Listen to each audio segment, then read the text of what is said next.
নিজের চোখে দেখা কিছুদিন আগে একটা জানাজা পড়িয়েছে, খোদার কসম করে বলছে 6:30 ইন্তেকাল করেছে। হসপিটালের বিল দেনে वाला নাই, 4 সন্তান, অ্যাম্বুলেন্সে ঘরে ঘরে আসবে, 1000-1200 টাকার বিল দেনে वाला নাই। কি বুঝলেন? ক্ষণস্থায়ী দুনিয়া।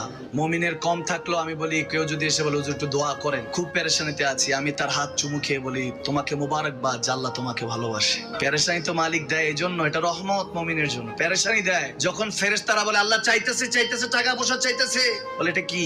বলে ফাসেক, দে বিদায় কর। তার চাওয়া চেয়ে বিরক্ত লাগে, বিদায় কর, কি লাগে দে। মুমিন যখন চাইতে থাকে আল্লাহ আমাকে কিছু লাগে, যখন একটু করে চায় আমার মাটাকে সুস্থ করে দাও, বাবাটাকে আল্লাহ আমার স্ত্রীকে, আমার আমাকে একটু তৌফিক দাও, চাইতে থাকে মুমিন। আল্লাহ বলে যখন ফেরেশতারা দেখে মুমিন চাচ্ছে, দেরি করতে পারে না, তাড়াতাড়ি খাজানা নিয়ে দিতে নেবে, আল্লাহ বলে রাখোস না, এত তাড়াহুড়া কিসে? তার চাওয়ার মধ্যে তো প্রেম আছে, একটু চাইতে দেস না। থাকুক না মুমিন আর একটু পেরেশান, থাকুক না, থাকতে দেস না, একটু